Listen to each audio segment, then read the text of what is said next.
ഇന്നത്തെ ക്ലാസ്സിൽ നമ്മൾ പഠിക്കാൻ പോകുന്നത് ഹെൽപ്പിംഗ് വേർബ്സിനെ കുറിച്ചിട്ടാണ് കേട്ടോ. നമ്മൾ V1, V2, V3, V4, V5 അങ്ങനെ വെർബിൻ്റെ 5 രൂപവും സബ്ജക്റ്റ്, ഒബ്ജക്റ്റ്, അതേപോലെ സബ്ജക്റ്റ് പ്രോണൗണ്, ഒബ്ജക്റ്റ് പ്രോണൗണ്, പിന്നെ എന്തൊക്കെയാണ് നമ്മൾ പഠിച്ചത്, ക്വസ്റ്റ്യൻ വേർഡ്സ്, ഇതെല്ലാം പഠിച്ചു കഴിഞ്ഞല്ലേ. ഇനി നമുക്ക് ടെൻസ്ക്ക് നീങ്ങുന്നതിന് മുമ്പ് പഠിക്കേണ്ട ഒരു ടോപ്പിക്കാണ് ഹെൽപ്പിംഗ് വേർബ്സ്. അപ്പോൾ ഹെൽപ്പിംഗ് വേർബ്സിൻ്റെ മറ്റൊരു പേരാണ് auxiliary verbs. Okay, helping verbs എന്ന് പറഞ്ഞാൽ തന്നെ എന്താണ്, ഹെൽപ്പറിനെ സഹായിക്കും അല്ലേ, വെർബിനെ സഹായിക്കുന്ന എന്നാണ് ഈ ഹെൽപ്പിംഗ് വേർബ്സിൻ്റെ അർത്ഥം. അഥവാ അതിൻ്റെ മറ്റൊരു പേരെന്താണ്, ഓക്സിലറി വേർബ്സ്. അപ്പോൾ നമുക്ക് ഈ ടെൻസ്ക്ക് പോകണം എന്നുണ്ടെങ്കിൽ ഈ ഹെൽപ്പിംഗ് വേർബ്സിനെ പറ്റിയിട്ട് ഒരു ഐഡിയ വേണം. അപ്പോൾ അതും കൂടി കഴിഞ്ഞിട്ട് നമുക്ക് എന്ത് ചെയ്യുക, ടെൻസ്ക്ക് നീങ്ങാം എന്ന് കരുതിയിട്ടാണ്. ഒരു സെൻറ്റൻസ് ഉണ്ടാക്കാൻ ടെൻസ്ക്ക് നമ്മൾ നീങ്ങുന്നതിൻ്റെ മുമ്പ് നമ്മൾ പഠിക്കേണ്ട കാര്യങ്ങളൊക്കെ നമ്മൾ ഏകദേശം പഠിച്ചു കഴിഞ്ഞല്ലേ. വെർബ് 5 വിധം ഉണ്ട് നമ്മൾ പറഞ്ഞു. V1, V2, V3, V4, V5 ഇതെല്ലാം വ്യക്തമായിട്ട് നമ്മൾ നോക്കി പഠിച്ചു.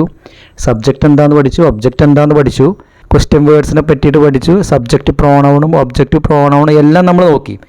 ഇനി ഒരു ഹെൽപ്പിംഗ് വേർബ്സും കൂടി നോക്കി കഴിഞ്ഞിട്ട് നമുക്ക് നേരിട്ട് ടെൻസ്ക്ക് നീങ്ങാം എന്നുള്ളതാണ്. Helping verbs 2 തരമുണ്ട്. ആദ്യത്തേത് പ്രൈമറി ഹെൽപ്പിംഗ് വേർബ്സും രണ്ടാമത്തേത് മോഡൽ ഹെൽപ്പിംഗ് വേർബ്സാണ്. ഇപ്പോൾ നമ്മൾ ഇന്നത്തെ ക്ലാസ്സിലൂടെ പ്രൈമറി ഹെൽപ്പിംഗ് വേർബ്സിനെ പറ്റിയിട്ടാണ് പഠിക്കുന്നത്. അപ്പോൾ നമുക്ക് ടെൻസിൽ പ്രൈമറി ഹെൽപ്പിംഗ് വേർബ്സാണ് കൂടുതൽ ആവശ്യം വരിക. അഥവാ മോഡൽ ഓക്സിലറി വെർബിൽ നിന്ന് അഥവാ മോഡൽ ഹെൽപ്പിംഗ് വെർബിൽ നിന്ന് ആകെ നമുക്ക് വിൽ എന്നുള്ളൊരു മോഡൽ ഹെൽപ്പിംഗ് വെർബ് മാത്രമേ ടെൻസ്ക്ക് ആവശ്യമുള്ളൂ. ബാക്കിയുള്ള എല്ലാ ഹെൽപ്പിംഗ് വേർബ്സും പ്രൈമറി ഹെൽപ്പിംഗ് വേർബ്സിൽ നിന്നാണ്. പ്രൈമറി ഹെൽപ്പിംഗ് വേർബ്സിൽ എത്ര ഉണ്ട്, 11 പ്രൈമറി ഹെൽപ്പിംഗ് വേർബ്സ് ഉണ്ട്. ഓക്കെ, അപ്പോൾ അത് നമുക്ക് പഠിക്കാം. അതോടൊപ്പം മോഡൽ ഹെൽപ്പിംഗ് വേർബ്സിൽ നിന്ന് ഒരൊറ്റ മോഡൽ ഹെൽപ്പിംഗ് വേർബ്സ് മാത്രമേ നമുക്ക് ടെൻസ്ക്ക് ആവശ്യമുള്ളൂ. ടെൻസ് പഠിക്കാൻ മോഡൽ ഹെൽപ്പിംഗ് വേർബ്സിൽ നിന്ന് ഒരു മോഡൽ ഹെൽപ്പിംഗ് വേർബ്സ് മാത്രമേ നമുക്ക് ആവശ്യമുള്ളൂ. ആ ഒരു മോഡൽ ഹെൽപ്പിംഗ് വേർബ്സും ഈ പ്രൈമറി ഹെൽപ്പിംഗ് വേർബ്സ് ആയ 11 എണ്ണം ഉണ്ട്. അതും നമുക്ക് ഈ ഒരു ക്ലാസ്സിലൂടെ പഠിക്കാം.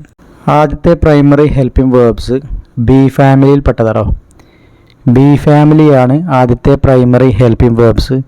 ഇപ്പം ബി ഫാമിലിയിൽ പെട്ടത് ഏതൊക്കെയാണ്, ആം, ഈസ്, ആറ്. പ്രസൻറ്റിൽ ഏതൊക്കെ വരിക, ആം, ഈസ്, ആറ്. പാസ്റ്റിലോ വാസ്, വേർ.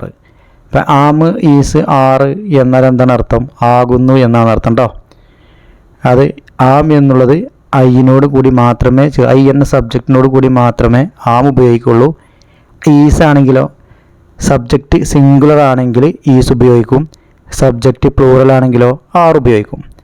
അപ്പോൾ അതാണ് ബി ഫാമിലിയിൽ ആദ്യത്തെ പ്രസൻറ്റ് രൂപം ഏതൊക്കെയാണ് വരുന്നത്, ആം, ഈസ്, ആറാണ്. ആം ഐ എന്ന സബ്ജക്റ്റിനോട് കൂടി മാത്രവും, ഈസ് സിംഗുലർ സബ്ജക്റ്റിൻ്റെ കൂടെയും, ആറ് പ്ലൂറൽ സബ്ജക്റ്റിൻ്റെ കൂടെയുമാണ് ഉപയോഗിക്കുക. പ്രൈമറി ഹെൽപ്പിംഗ് വേർബ്സിൽ പാസ്റ്റ് ഫോമിൽ വരുന്നത് ഏതൊക്കെയാണ്, വാസും വേറും. എന്താണ് അർത്ഥം, ആയിരുന്നു എന്നാണ് അർത്ഥം കേട്ടോ. വാസ് ആൻഡ് വേർ, ഇതായിരുന്നു, ആയിരുന്നു എന്നാണ് അർത്ഥം വരിക. വാസ് എന്നുള്ളത് സിംഗുലറിൻ്റെ കൂടെയും, വേർ എന്നുള്ള പ്രൈമറി ഹെൽപ്പിംഗ് വേർബ് എവിടെയാണ് ഉപയോഗിക്കുന്നത്, പ്ലൂറൽ സബ്ജക്റ്റിൻ്റെ കൂടെയുമാണ് ഉപയോഗിക്കുന്നത്.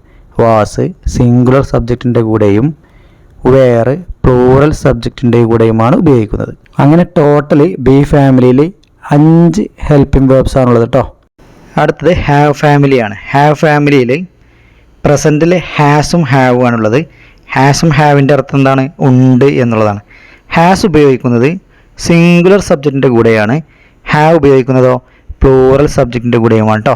ഹാവ് ഫാമിലിയിൽ പ്രസൻറ്റ് ടെൻസിൽ വരുന്നത് ഏതൊക്കെയാണ്, ഹാസും ഹാവുമാണ്. ഇതിൽ ഹാസ് ഉപയോഗിക്കുന്നത് സിംഗുലർ സബ്ജക്റ്റിൻ്റെ കൂടെയും, ഹാവ് ഉപയോഗിക്കുന്നത് പ്ലൂറൽ സബ്ജക്റ്റിൻ്റെ കൂടെയുമാണ്. ഹാവ് ഫാമിലിയിൽ പാസ്റ്റ് ടെൻസിൽ വരുന്നത് ഹാഡാണ്.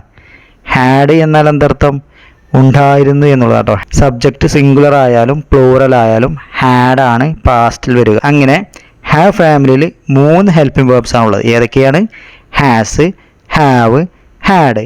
അപ്പോൾ നമ്മൾ ആദ്യം പഠിച്ചത് ബി ഫാമിലിയിൽ 5ഉം ഇപ്പോൾ പഠിച്ചിട്ടുള്ള ഹാവ് ഫാമിലിയിൽ എത്രയാണ്, 3. അപ്പോൾ 5ഉം 3 എത്ര, 8 ഹെൽപ്പിംഗ് വേർബ്സ് നമ്മൾ നോക്കിട്ടോ. അടുത്ത പ്രൈമറി ഹെൽപ്പിംഗ് വേർബ്സിൽ വരുന്നത് ഡു ഫാമിലിയാണ്. ഡു ഫാമിലിയിൽ പ്രസൻറ്റിൽ വരുന്നത് ഡൂം ഡസ് ആണ് കേട്ടോ. ഡു എന്നാൽ അർത്ഥം എന്താണ്, ചെയ്യുക എന്നും, ഡസ് എന്നാലും ചെയ്യുക എന്നാണ്. ഡൂം ഡസിൻ്റെ അർത്ഥം എന്താണ്, ചെയ്യുക. ഇവിടെ ഡു ഉപയോഗിക്കുന്നത് പ്ലൂറൽ സബ്ജക്റ്റിൻ്റെ കൂടെയും, ഡസ് ഉപയോഗിക്കുന്നത് സിംഗുലർ സബ്ജക്റ്റിൻ്റെ കൂടെയുമാണ്. ഇനി പാസ്റ്റിലാണെങ്കിലോ, പാസ്റ്റ് ടെൻസിലാണെങ്കിൽ ഡിഡ് ആണ് വരിക. ഡു ഫാമിലിയിൽ പാസ്റ്റ് ടെൻസിൽ വരുന്ന ഏതാണ്? ഡിഡ്. എന്താ ഡിഡിൻ്റെ അർത്ഥം? ചെയ്തു എന്നുള്ളത്. ഇപ്പോൾ സബ്ജക്റ്റ് സിംഗുലർ ആയാലും പ്ലൂറൽ ആയാലും പാസ്റ്റ് ടെൻസിൽ ഡു ഫാമിലിയിൽപ്പെട്ട ഏതാണ് വരിക? ഡിഡ്. അപ്പോൾ ഡു, ഡസ്, ഡിഡ്. ഇങ്ങനെ ഡു ഫാമിലിയിൽ 3 ഹെൽപ്പിംഗ് വേർബ്സ് ആണുള്ളത്. ഏതൊക്കെയാണ്? Do, does, did. അപ്പോൾ എത്ര ഹെൽപ്പിംഗ് വേർബ്സ് ആണ് ഡു ഫാമിലിയിൽ ഉള്ളത്? 3. ഏതൊക്കെയാണ്? Do, does, did. അങ്ങനെ ബി ഫാമിലിയിൽ 5ഉം ഹാവ് ഫാമിലിയിൽ 3ഉം ഡു ഫാമിലിയിൽ 3ഉം. 5ഉം 3ഉം 3ഉം 5ഉം 3ഉം 8, 8ഉം 3ഉം 11. 11 പ്രൈമറി ഹെൽപ്പിംഗ് വേർബ്സ് നമ്മൾ നോക്കിട്ടോ. അടുത്ത മോഡൽ ഹെൽപ്പിംഗ് വേർബിൽ നിന്ന് വിൽ എന്ന മോഡൽ ഹെൽപ്പിംഗ് വേർബ് മാത്രമേ നമുക്ക് ടെൻസ് പഠിക്കാൻ ആവശ്യമുള്ളൂ. വില്ലിൻ്റെ അർത്ഥം എന്താണ്? എന്നാണ് അർത്ഥം വരിക കേട്ടോ. വില്ലിൻ്റെ അർത്ഥം എന്താണ് വരിക? അപ്പോൾ നമുക്ക് ഈ ഒരു വിൽ എന്ന മോഡൽ ഹെൽപ്പിംഗ് വേർബ് മാത്രം മതി ടെൻസ് പഠിക്കാൻ. അപ്പോൾ നമ്മൾ പഠിച്ചിട്ടുള്ള 11 പ്രൈമറി ഹെൽപ്പിംഗ് വേർബും ഈ വിൽ എന്ന മോഡൽ ഹെൽപ്പിംഗ് വേർബും മതി നമുക്ക് എന്തിന്? ടെൻസ് പഠിക്കാൻ. അപ്പോൾ വില്ല് കൂടാതെ would, can, could, should, shall, must, used to, ought to, അതേപോലെ ഡയർ, അങ്ങനെ 13ഓളം എന്തുണ്ട്? മോഡൽ ഓക്സിലറി വെർബ് ഉണ്ട്. അതൊന്നും നമ്മൾ പഠിക്കുന്നില്ല. അതൊക്കെ നമ്മൾ ടെൻസൊക്കെ പഠിച്ചതിന് ശേഷം നമുക്ക് ഓരോന്ന് നോക്കാം. ഇപ്പോൾ നമുക്ക് ടെൻസ് പഠിക്കാൻ ആവശ്യമായിട്ടുള്ള ഈ 11 പ്രൈമറി ഓക്സിലറി വെർബും അഥവാ പ്രൈമറി ഹെൽപ്പിംഗ് വേർബും വിൽ എന്ന മോഡൽ ഹെൽപ്പിംഗ് വേർബും മാത്രം മതി ടെൻസ് പഠിക്കാൻ. ഓക്കെ, ഇനി വീണ്ടും അടുത്ത ക്ലാസ്സിൽ പഠിക്കാം. Thank you.